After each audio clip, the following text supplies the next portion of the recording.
Oh, hey, and welcome to the start of the second magical readathon vlog. It is Wednesday. I have taken the day off of work. As I mentioned at the end of the last vlog, I got my wisdom teeth out yesterday, so I plan to be out yesterday and just give myself another breather day today, which I'm really glad I did. The surgery went really well, so I'm actually feeling pretty good, thanks in part to pain medication, but it definitely has been better than what I was building up in my mind. So I'm feeling all right, doing pretty well. I am a bit swollen and chipmunky, so don't mind that. But yeah, feeling pretty good. And yesterday I mostly just lounged around on the couch watching comfort things. So I actually first watched Red, White, and Royal Blue, which was a delight. It's been a minute since I've seen the book, so I'm not really going to be able to do a direct, this is what they changed, or a book to movie adaptation. It's probably actually a good thing that it had been a minute since I've read Red, White, and Royal Blue, actually a few years, because I just wanted to enjoy the movie, and I feel like if I were too in my head about comparing it to the book, then maybe that could jeopardize that. I don't know, but it was delightful. It was really sweet and cute, and that's exactly what I wanted just in that moment. So I actually was kind of saving watching that for yesterday because I knew it would just bring me some comfort and joy when I needed some, and it definitely did that. I also watched some Great British Bake Off Junior because there's another season. I actually need to finish the first season and then get into the second season. Just another comfort show for me. So bless Matt, he was an angel yesterday, just helping out and making sure things were going well. So yeah, it's been better than I thought it would be. I did get some reading in yesterday as well. So I finished the last vlog by mentioning that I was going to DNF Shanghai Immortal and actually start the Bookbinder by Pip Williams. And so I've been reading some of this over the past few days, including yesterday, towards the end of the day.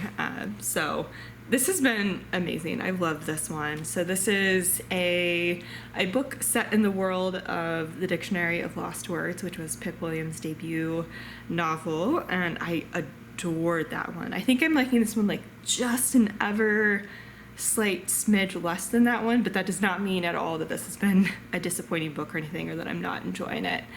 And this one we're following Peggy is our main character, and it opens towards the start of World War I, a little bit before World War I, and she works in a bookbindery, shockingly, and she, is helping take care of her sister, or, living with her sister, and so it follows them, some of the people in their community, some of the people at the bookbindery, and then World War I starts, and we start to see some of the changes that happen in her life, in the community. Some refugees are coming in, some people are going off to war.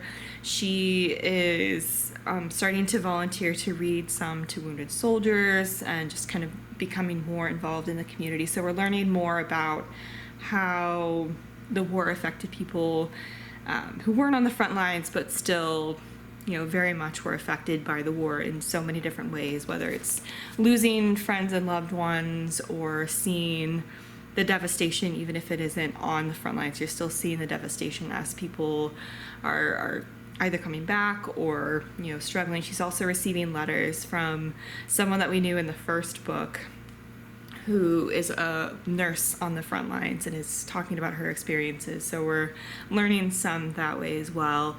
And it's just a beautiful slice of life story about Peggy trying to figure out what she wants. She doesn't necessarily want to bind books for the rest of her life, and she's trying to figure out, she loves books and she loves literature, but she wants to actually be able to read them, and she doesn't get much of a chance to do that binding books because she needs to be focused on actually binding them. She doesn't really get much time to read them, and so she's trying to figure out what she wants in her life in the midst of the backdrop of everything changing in the midst of the war. So yeah, if you're in the mood for a historical, beautiful slice of life story and I think if you enjoyed the Dictionary of Lost Words, I really do think you'll enjoy this one as well. I've got about an hour left of the audiobook. It's actually a really nice morning, so I think I'm gonna go for a walk and listen to the last hour of the audiobook, get that wrapped up. So definitely looking forward to that. And then I think what I want to do is I'll probably start reading something else. And I also want to see what letter I draw for the random letter generator prompt. I think that's the last one that's kind of a random selection. So this was a random color and I got pale brown. So I want to do the random letter generator. Another prompt I need to fulfill is read a book in 2 days. I originally thought I might do the Kaiju Preservation Society, but since I'm taking the day off, taking things easy, just listening to my mood and kind of where my whims are taking me for today and letting myself take a bit of a rest, I'm in the mood for something just engaging, fast-paced. And so I might actually do A Good Girl's Guide to Murder and read as much of it as I can today and then finish it hopefully tomorrow and count that as my read a book over the course of 2 days. I feel like that could happen. This one isn't that long, 387 pages is what I'm seeing, because I think that's when the acknowledgement starts. So 387 pages. I have the audiobook as well, to be able to listen to it as well. So I think I'm in the mood for that one, especially after a bit of a slower historical. I'm feeling something that'll just suck me in terms of a fast-paced, exciting read. So I might do that. I would also like to get some listened to in The House of Gucci. I haven't read much more since I was on the live show with Kim and Hannah that I mentioned last week. And we're going to be doing the live show for the actual books. We were doing a live tag, but I think we're going to be doing the actual live show this weekend. I'll need to double check the time, but so I want to see if I can get that finished before then. So I want to listen to some more of that as well. And I also want to maybe read the first short story in The Last Day. This is a book I'm reading for my Around the World project with Kim, which I think I mentioned in my TBR video. And it's for the prompt, a book with chair on the cover. So like all these theater seats in here is what I'm going for. I think this is the only book on my TBR with chairs. And is one that I want to read for that project. And so since it's short stories, I figured this could be a perfect one to just read a short story a day. I think there are 8 or 9, so I think it should be perfect to read maybe one a day over the course of the rest of the month and get that finished by the end of the month. So that's the plan. Hopefully I'll also be able to I was actually able to get the first vlog edited and at least up, so I will hopefully get a chance today to just go through the captions, edit the closed captions, and kind of get that finished and processed and up, which I was giving myself some grace if I wasn't feeling up to it, but I think I'll be okay to do that, in the afternoon and go ahead and get that posted. And I think I'll feel really accomplished if I can just get those few things done. So yeah, we're just gonna take it easy today, but I'm gonna go for that walk and I will check in later. It is a little bit later. I went for a nice walk and in that process did finish The Bookbinder by Pip Williams. I adored this one and I just appreciate how much research and love goes into these books. And you can just tell, even before reading the author's note about her research process, you can just tell there's so much history that's poured into these pages and that there was so much care in doing that. And it was the same with her first book as well. So although the characters are fictional, or at least most of the characters are fictional, she's definitely drawing on a lot of research about, at least in the case of the first book, the process of making the first Oxford English Dictionary. And in her research for doing that book, she also came across some experiences from bookbinders, although it was very hard to find information about them specifically. There wasn't a whole lot to go off of, but there were some other people important to the places that are mentioned in here that were actually real people in history. So she's drawing on some real people for kind of the main institutions and places that Peggy is going to, and some of the real experiences of people throughout the war in this area. And so she's drawing on a lot here, even though Peggy and her sister and some of these other characters are fictional characters, which just makes it so compelling and interesting, and just such a rich world, I guess you could say, to sink your teeth into, or just anyway, just very imaginative way of drawing on some real history and drawing out those themes and some of the struggles that real people were going through at the time, and putting that into a fictional story. I love that. And yeah, so it was really cool to read the author's note as well and hear more about her process for researching and what kinds of things were important for getting the inspiration for the story and what she was drawing on. I also really appreciate too that through the process of a couple of different characters here, she really talks about how class played a role in how the war impacted certain people. So in this story, that one of her friends is pretty well off and is still, of course, affected by the war in a dramatic way, but sees things differently and sees the choices that she has very differently, or has very different choices than Peggy does because of her background and her class. And so some of the disagreements that Peggy has with her friends, or some of the things that she's trying to get her friend to realize, is that she is not in the same situation that her friend is because she is from a poorer area. So those conversations were also really interesting, in addition to just seeing how that community was impacted by the war, and Peggy's growth as a character throughout that process. Anyway, it was just gorgeous. It was a gorgeous story, and would highly recommend. And again, I think if you enjoyed the Dictionary of Lost Words, I think you'll still really enjoy this one. So I finished that during my walk, and then came back, watched some YouTube while getting my first vlog up. So that is now up, which is really exciting, and hopefully I'll be able to get another unrelated vlog up that I've been working on for a long time.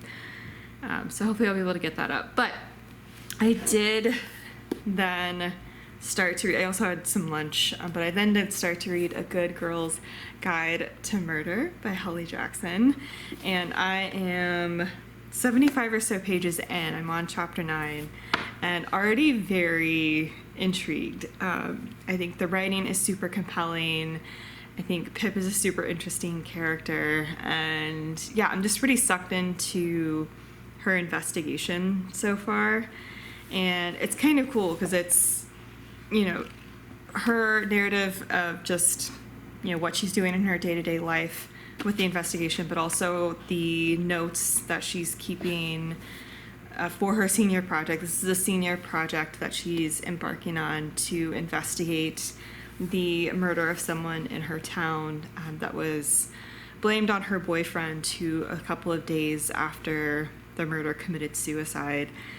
So this is at least the story of what happened, and so she isn't quite convinced that that's really what happened, and she feels that the police kind of gave up on their investigation after her boyfriend, the victim's boyfriend, committed suicide, and really just kind of assumed that he did it, and then really didn't kind of complete their investigation after his death.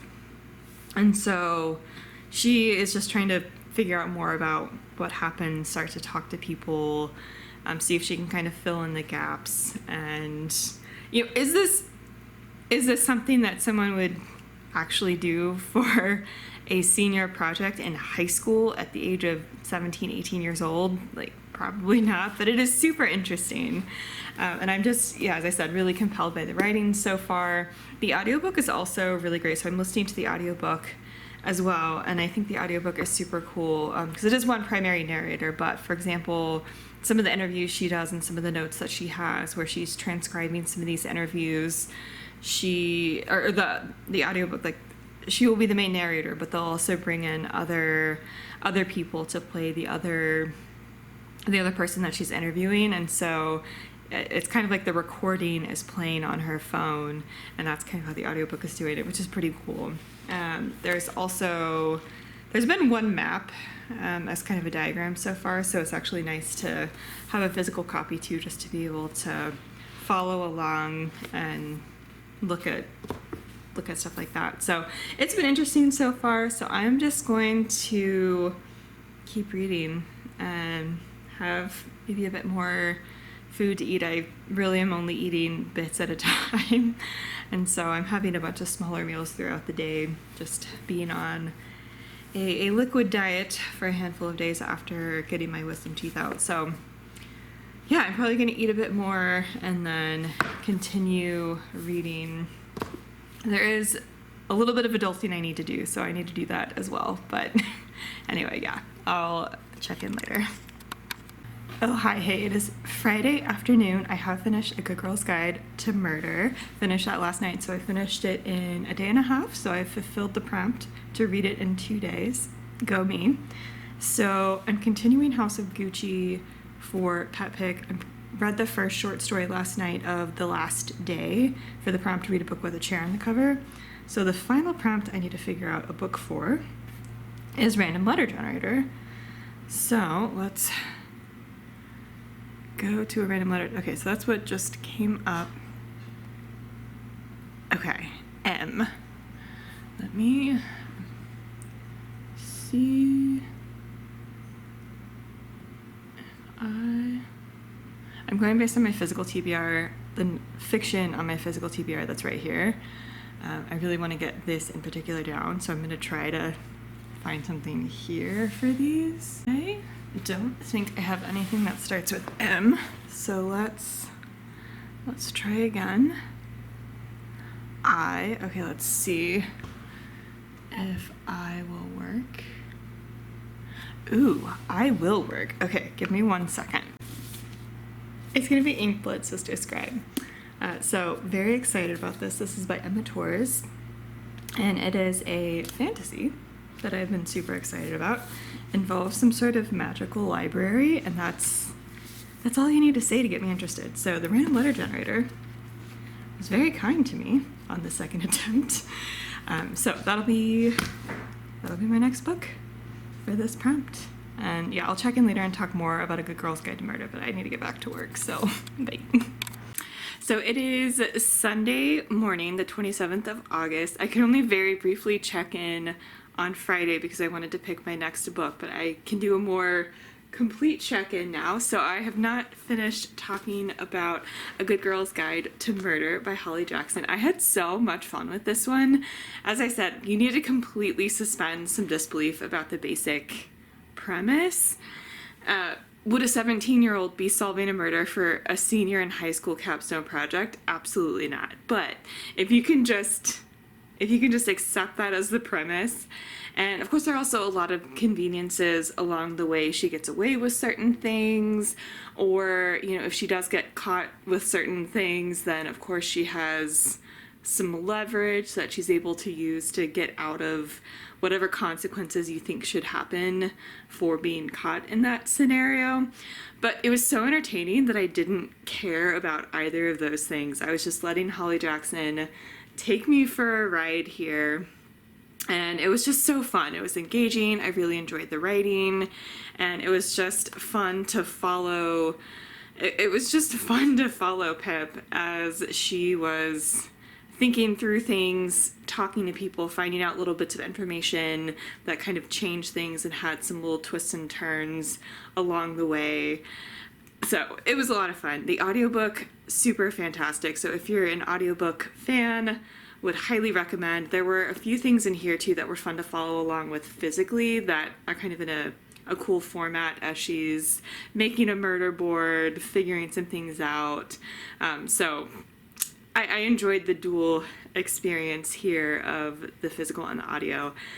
So would highly recommend. I'm very intrigued to continue the series. This does wrap up the main storyline. So it's not like the Truly Devious series where the 3 books follow one story and you don't get the conclusion until the 3rd book. This does wrap up the story, but I'm still excited to just follow these characters into, I think it just starts another mystery. So, you know, it seemed like Holly Jackson wrote this one and then was given the green light for some more books in the series, but kind of wrapped it up here. So would highly recommend. I had a grand time. Anyway, and then I picked another book. I'm only a couple of chapters into Inkblood Sister Scribe. I read those couple of chapters Friday night, and so I'll give you a little bit of kind of the setup here. Not too far, so I don't have too many thoughts, but I'll talk through the main setup. So we follow 2 sisters. The opening prologue scene is the father of these 2 sisters dying, or one of the daughters coming across him dead in front of their house. And the weird thing about this is a couple of different things. One, he has a book with him. So in their house, they protect a library of special books, and they do so with kind of wards, like protection spells, among some other things. So their family looks after these books, and one of the things is that they don't take them outside because then they kind of are outside of those protections. And so it's weird that he's outside, or that she finds him dead outside the house with a book. And it also was a book, the one that he had in his hand was also a book that his daughter Joanna didn't recognize, and she's very familiar with this library that's in their house. And so she is trying to, she's curious what was special about this book, why he had it, why she didn't recognize it, and what that book could have done to him as he was trying to take it outside and then mysteriously died. And so you're following Joanna, one of the sisters, and so her chapter, she is the sister who has kind of stayed in this house, continues to renew the protection spells and kind of live her life in that house protecting the family's library. You also follow her sister Esther, so we've gotten 1 chapter from Esther's perspective as well. And Esther is kind of the one that has kind of gone away from the family house and basically moves every year. So her father has told her that she needs to basically be on the go constantly. Not constantly, once a year, specifically on, is it November 3rd or November 4th, she needs to pack up and continue to move and kind of set up her life somewhere else. And if she does this, then the people who killed, or whoever is responsible for both of these sisters' mothers' death, or is it one of their mothers' deaths? Anyway, the person who was responsible for the death of at least one of, I can't remember if they're half sisters or full sisters. Anyway, someone who could be after them. I guess it was half sisters, so Esther's mom, I think they're half sisters, and it's Esther's mom. So the people who are after her mother could come after her if she doesn't continue to be on the run.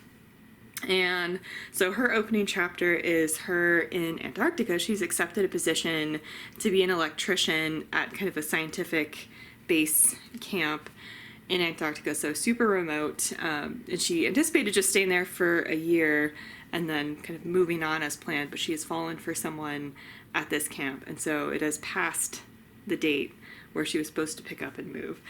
I'm enjoying the writing, I'm intrigued, so I'm very excited to continue with this. Not too many other thoughts or feelings other than just I'm intrigued by the initial setup and the writing I'm really liking. So also don't mind, this is from the surgery, so it's a little, it looks bad, but don't mind this. And so the only reading I actually was able to do yesterday on Saturday was most of the next short story in The Last Day. So I'll be continuing on with this one as well. But yesterday was just busy. We took a nice long walk, and we're continuing to do some planning for an upcoming trip that we're very excited about, and went to go see Oppenheimer, and then my Cowboys were playing their final preseason game yesterday evening night. So it was just a day full of things, but that is kind of getting you caught up a little here. So I think what I'm going to do is, these are basically going to be, along with finishing House of Gucci on audio, those are basically going to be my priorities for the rest of the month. If I can get that done, then I will have completely fulfilled all of the prompts that I need for the Magical Readathon, so that's really exciting. And if I need to go over a little bit, then that's fine, but I think I'll just continue this vlog and make it 2 longer vlogs for August, and just kind of finish out my thoughts on these books. Maybe I'll be able to wrap them up relatively quickly. So I think that's what I'm going to do. I'm going to transition now into a super speedy review of the books I read in July. So I realized that up until the end of June, I had been integrating just about everything that I read into a vlog, either that's already up or it's a vlog in progress, but you know, it's slotted in there somewhere, it's going to be in a video. But at some point, I've already talked about all of the books I read up through June, but July was absolutely crazy with a work trip and preparing for that, going on this international trip, and then kind of coming back and getting resettled. And so July was crazy. So I really wasn't doing much filming at all in July. And I'm not really sure where to slot it in. So I don't want to kind of create a bunch of separate vlogs to try to integrate it how I have been integrating the other books I've read into my channel so far. But also, I don't necessarily want to just film an entirely separate wrap-up. But I want to talk about them somewhere. And so I think vlogs tend to get more views anyway than wrap-ups, so I figure I can just do a super brief segment here, just zooming through the books I read in July. So I'll try to put a timestamp. If you're not interested in the books I read in July and you want to skip past this, I'll try to have Editing Emily put up a timestamp to allow you to just kind of skip forward a bit. But I'll try to be super snappy here. I did read quite a bit in July. I actually was able to read a good bit with that traveling. So let's just go ahead and dive in. This actually was in my summer fantasy reading vlog, so I'll just direct you there. This one is going to be in another vlog. I am going to actually integrate this into a separate vlog, so my thoughts on this will be in a future video. I loved it, but I'll talk more about it in another book. So I also did read Ace of Spades, and this one was super fun, kind of high school, dark academia, and this one follows a couple of our main characters who are the only 2 black students at this kind of rich white school, and someone is starting to threaten them and threatening to turn in or reveal their secrets, and it starts to get darker and a bit more twisted, and they're trying to figure out what's going on. This one was super engaging, super fun, highly entertaining. I really enjoyed this one, and I don't tend to want to follow high school stories at this point, but I figured this might be an exception from what I'd been hearing from some other people who have similar taste. So I was entranced. I was into it. I was wanting to know what happened, and I was just wanting to keep turning the pages / listening. The audiobook was really good, but I was wanting to keep going to figure out what was going on and what was going to happen next here.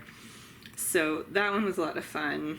And I'll just go through the physical books and then return to anything else I only read over audio. So I also read Love Theoretically by Ellie Hazelwood. I really love this one. I've loved every book that Ellie Hazelwood has published so far. Actually, I haven't read her YA one, but I've read all of her adult ones and really loved them. So this one you're following Elsie, who is trying to get a job, and is trying to get a job in a department that has someone that she has kind of tangentially been aware of and has a reputation.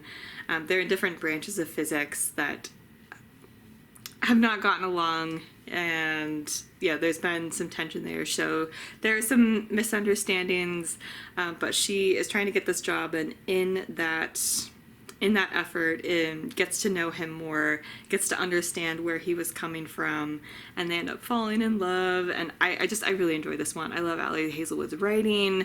I just thought it was funny, entertaining, engaging. So this one was a lot of fun. I also read Divine Rivals by Rebecca Ross. Rebecca Ross is definitely getting up there. I really enjoyed the duology that she's written most recently as well, and Divine Rivals was amazing. I loved this one. You're following two characters. It's set in a World War I England feeling setting, but it is a fantasy world that is supposed to be reminiscent of that, and the war that's going on, instead of being World War I, it is kind of a war between the gods that is kind of involving people as well. And they are rivals. They're both in journalism. They're kind of rivals at the paper that they work for.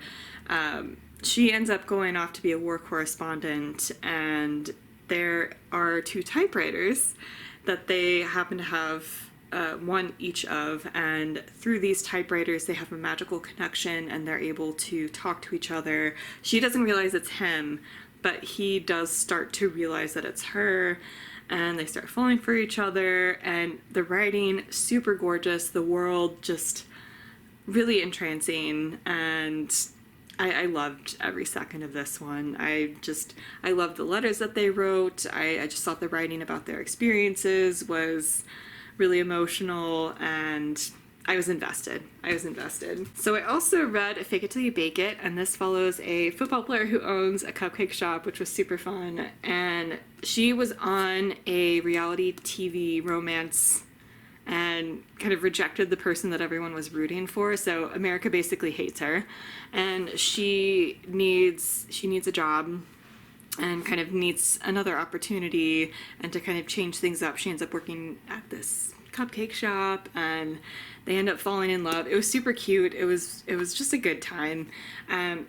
Is this going to be my favorite romance of all time? I don't know. I don't think so. But was it super fun? If you're wanting a bakery-centered romance, would recommend. So I also read Arsha and the End of Time. So this is the first book in this middle grade fantasy series by Roshani Chokshi, and we follow Aru, whose mom runs this museum, and she does something that she's not supposed to in an effort to kind of show off for some people at school she's trying to fit in with, or just trying to fit in somewhere in general, and she's being kind of made fun of, and she's trying to make a point and prove something. So she does something she's not supposed to, and kind of sets off a series of events, and I really enjoyed this one. I enjoyed the characters. I just thought the plot was super fun. I don't know. It was just a fun middle grade adventure. If that's what you're in the mood for, then I think the Arsha series, at least that first one, was super fun to check out. I also did read the Last Violent Call. These are a couple of novellas that are set between the first book in the second Chloe Gong duology, so the one that follows Rosalind.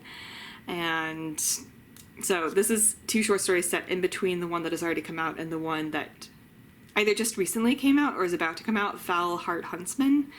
So I don't want to go too much into the short stories, but they were super fun. And yeah, I had a good time just kind of following those two sets of characters and just kind of what they did next after the events of the first book. So I'm very excited to get Foul Heart Huntsman and check out the rest of that series. And I also read Hello Stranger by Catherine Center. I loved this one. I also adored The Bodyguard, so I was really hoping that I would love this one as well. This one follows a character who gets acute face blindness through an injury and is trying to piece her life back together. There's quite a bit that has kind of fallen apart. She needs to piece her life back together. And so as she's doing that, she meets the love interest, and he kind of helps her do that. And, you know, things go from there. I don't know. I love this one. It was super emotional. I was really feeling everything that our character was feeling, and there's some intense stuff. Not super intense, but there's some emotional stuff that happens in this one. Her sister, her stepsister is basically a bully, so she's dealing with that, and yeah, she's just going through a lot and trying to figure out what her life might look like. She's an artist who paints portraits, and so that's kind of an issue. And she's entering a competition, and so that's kind of an issue. She's trying to figure out how to figure that out with face blindness. So I love this one. I was really into our two main characters, and I think the scenarios and what was going on, I think was pretty reasonable in terms of her reaction, and I really liked the chemistry between them, and yeah, would recommend. I think if you liked some of Catherine Center's other books, I don't see why you wouldn't enjoy this one as well. But I also read The Curse of Saints by Kate Dramis, and this one has kind of been a little bit forgettable for me, unfortunately. I did have a good enough time in terms of the setup and kind of starting this one. I was getting into it, but I don't know, I think I just kind of lost some steam with this one, and I don't know what it was, but it just has kind of been forgettable. And you're following our main character who there's a prophecy. Actually, I need to oh yeah, she's the spy master to the queen, and the queen's enforcer is someone that she's kind of had an interesting past with, and some things are starting to happen. There's some dark magic things that are starting to happen that she needs to investigate, and she might be caught up in part of a prophecy. So like the setup is pretty cool, and I can't identify something that was wrong or anything. I don't know. I'm not feeling super compelled to continue the series, unfortunately. So let's see what else there was. Oh, she started it.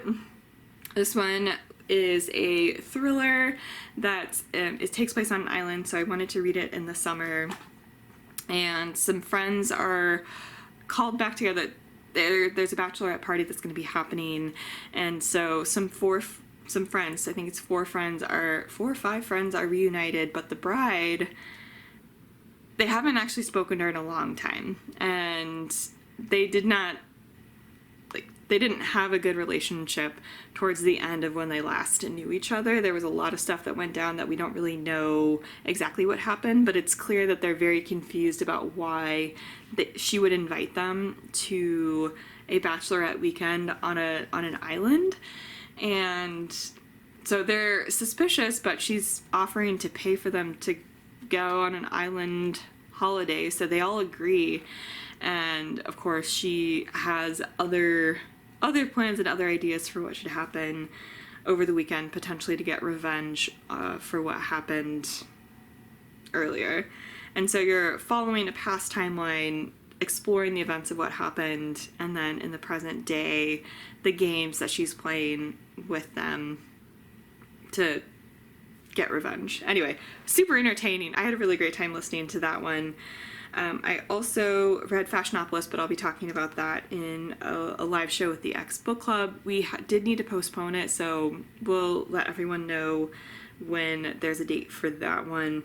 I also finished Good Rich People, but that's going to be in another vlog, so that'll be coming in a separate video. I also read A Duke, the Lady, and a Baby, and this one was fine. It's a historical romance, and you're following our main character who is going into a manor to sneak in to feed her baby, who she has been forced to leave this manor by the person who's kind of running it, and some things are not right there, but she has snuck back in to be able to at least feed her child because it's clear to her that he's not being well taken care of by the person who's running this manor who forced her to leave. So someone comes in, our male love interest kind of comes in to basically take the manor back over from the person who was running it. And so she comes back in under the guise of being a wet nurse, just someone who's going to take care of the baby, but he doesn't realize that it's her actual physical or her biological child. And they, she's suspicious because she doesn't want to be in a position where she would be forced to leave again. And so she doesn't really tell him the full picture. But they end up falling in love. It was cute. I'm not feeling super compelled to continue the series, so I actually have donated the first and second one to a little free library locally. I don't know what it was. I just, it was cute enough to I was engaged, and I thought it was cute. It was fun, and I didn't want to DNF it at any point, but I also. I don't know. Again, nothing wrong with it. I just didn't feel like I was engaged enough to want to continue the series, unfortunately, and there are so many historical romances that I would like to check out. Anyway, so this concludes the books that I read in July, and so I at least wanted to talk about them somewhere because there were some real gems in the month of July that I at least wanted to have documented somewhere. So I am going to continue on with my day. I do have some more things I want to film and edit and kind of get ready. There's also some cleaning that I want to do, so I'll probably be continuing to listen to the audiobook of Ink, Blood, Sister, Scribe as I do a bit of cleaning and just general things around the house. So yeah, I might check in later if I have anything else to add, but otherwise I'll just check in when I have continued more of Ink, Blood, Sister, Scribe and more short stories in the last day. So catch you then. So checking in, it is Monday and I'm a bit over halfway through. I'm done with part 1. I'm loving this book. So I introduced the sisters, so I can more confidently say that they are half sisters. Esther is the older one. The one in Antarctica is the older one. Her mom is the one who died, and then her father remarried and they had Joanna some years later. Joanna's mom is still alive. So after the father's death, that's when Esther left because she had known that if there was danger, the people who came after her mother could come after her. So that's when she's starting to move around every year. And, she's past the date where she was supposed to do that in Antarctica. And so things are starting to happen to make her fear for her safety and make her think, okay, maybe I really do need to leave. But how can I make that happen? Should I make that happen? How can I approach this? And Joanna, she does see her mom occasionally. She doesn't let her mom into the house. And this is because her mom and father had some arguments about how seriously they should take their duty to protect the book. So Joanna's dad, the one who died at the beginning, is very adamant that it is their duty to protect these books above all else. And her mom had kind of questioned what that kind of isolation was costing them. Because no one really can identify where the house is. That's part of the point of the magic. And so it's really isolating. And so Joanna's mom had really taken opposition to that. And so Joanna won't let her into the house because she wants to protect these books and is afraid of what her mom might try to do. And so there's definitely some tension there. And so, Joanna's trying to find out more information about the book that her dad had in his hands when he died. Her mom knows more information but won't tell her, and her mom wants to go to the house for reasons that she won't really explain to Joanna. And so there's some lack of trust there about this. And we're also then introduced to a third perspective, and I think this is my favorite perspective so far. I'm loving the sisters, but I'm also loving this additional perspective, and the synopsis doesn't talk too much about this, so I'll try to be a bit vague, but we are introduced to someone who is the nephew of someone who runs the library, and this is separate from anything to do with the books that Joanna is protecting, or like that's not the library that's being referred to here, but like there's someone who runs the library, and then there's his nephew, and so we're following the perspective of the nephew, and this library has been passed down for many generations. There's a lot of power associated with it, a lot of magic associated with it, and there have also historically been a handful of people called scribes who can not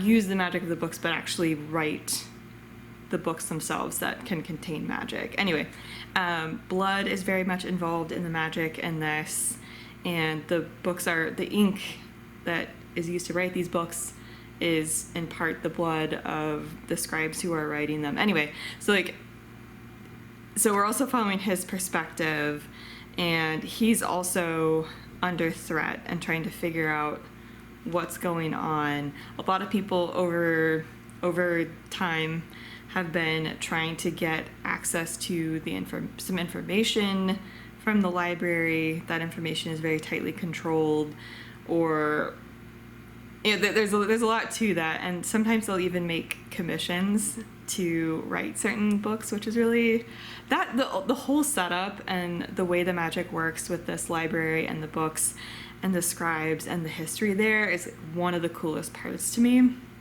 And so he's under threat and trying to figure out what's going on. Anyway, I think that's probably as much as I want to say at the moment, but yeah, definitely that magic and the library and the history of it and how it's been used, why it's been used that way, and it's super interesting. It's just so interesting. Anyway, so I wanted to quickly check in before I got too far, and hope maybe I'll check in at the next part, or maybe I'll be done before I check in again. But I'm adoring this one so much. And here to wrap up this vlog, so it is Friday, September 1st, so Magical Readathon is officially over. I have been meaning to check in earlier this week, but it just was not going to happen. I've been riding the struggle bus this week a bit, I'm not gonna lie. So through Monday, I'd actually been feeling pretty good post wisdom tooth surgery, but I think what's been going on, I think those wounds I think are healing really nicely, and I haven't actually had too much pain from those, but I think what's been happening over the past few days is with the extra space now in my mouth, some of my other teeth are just settling and shifting just ever so slightly, which is something that can happen post-surgery, especially if all 4 wisdom teeth are removed and your jaw is pretty small, which is true for me. So which has made my mouth just really sore the past few days. So it's been a struggle. It's been a struggle, not gonna lie. I've been sore and just tired and not in a position to check in. I did finish 2 of the 3 books that I had mentioned. So I did finish Ink, Blood, Sister, Scribe. It is upstairs and I'm not gonna go get it, but I have shown the cover in previous clips. So I absolutely love this one. First of all, the audiobook is narrated by Saskia Marveld, who's a fabulous narrator, and so I knew that listening to the audio would be a good experience whether or not I enjoyed the actual story, because I just love her narration. But fortunately, I also really loved the story. I loved the writing style. I loved all 3 of these different storylines or characters that we were following and how their stories started to thread together, and just the library, and again, the magic and the history there, super fascinating. So I love this one. I love this one so much. I also finished House of Gucci, and that one was pretty interesting. So if you're curious about the Gucci family and the murder that happened in that family, and just you're curious about the history of the company and the personalities involved and some of the people who have been running the company over the years. I thought it was interesting. I thought it was really interesting. And the last book, the one I haven't finished, is The Last Day. So this is the short story collection. And just, again, the past few days, physical reading was just not going to be happening. I was, again, so tired and sore. And so, yeah, physically reading was not happening. So I'm giving myself a bit of an extension with this one. We're gonna give myself some grace and give me a little bit more time. This is on my nightstand with the intention of just when I feel up to physically reading, just making sure that I'm picking it up, reading another short story, and I'm gonna give myself a little more time with that one. But I am a third of the way through, more than a third of the way through, I think. So I think that is definitely good enough to count as a success for the Magical Readathon, and have that count for the prompt. So I have, barring finishing the last 2/3 of The Last Day, which again is a pretty short book overall, and again a collection of short stories, so I'm not too worried about finishing it soon. So with finishing that, I will have successfully completed all of the prompts for Magical Readathon. So go me. And if you're curious, I'm not going to do a separate September TBR. I might be restructuring some things in the way I do things coming up. I might not. I don't know. We'll see. But I'm not going to do a separate September TBR. But if you are curious, here are some of the books on deck: Kaiju Preservation Society, Dead Reckoning, Amari and the Night Brothers, Fireborn. I'm excited about all of these.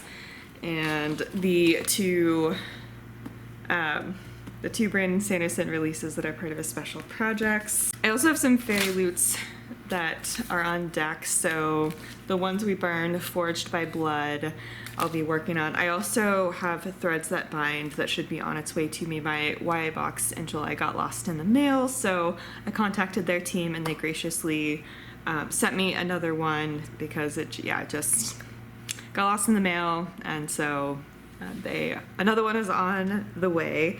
So Threads That Bind is also going to be on that, and then this is actually going to get me pretty close, along with the books that I have intentionally set aside for October, because they're definitely fall October vibes. So I have a handful of physical ones set aside for October specifically, and some more books for the Reading Around the World Challenge. But other than that, I am doing pretty good on getting through my physical TBR if I can get through this stack in September.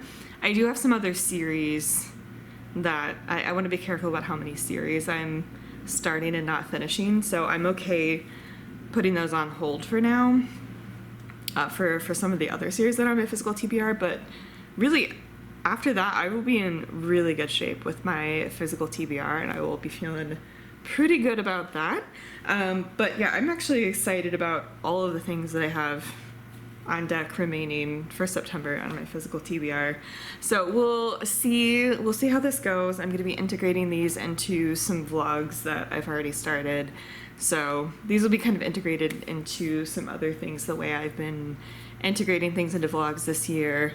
And then we'll just have to see. We'll have to see what happens in terms of how I want to structure some videos. But anyway, thank you for watching, and I hope you enjoyed the vlogs for the Magical Readathon. Let me know if you participated in the Magical Readathon, and what career you were going for, what reads you were doing for the Magical Readathon. If you have a vlog, please link it down below, because I am loving watching some of the Magical Readathon content coming out right now. So again, thank you so much for watching. Subscribe for more bookish content. I will link my Instagram down below, as well as more information about how you can support the Black Lives Matter movement, and I will see you in the next one. Bye, everyone.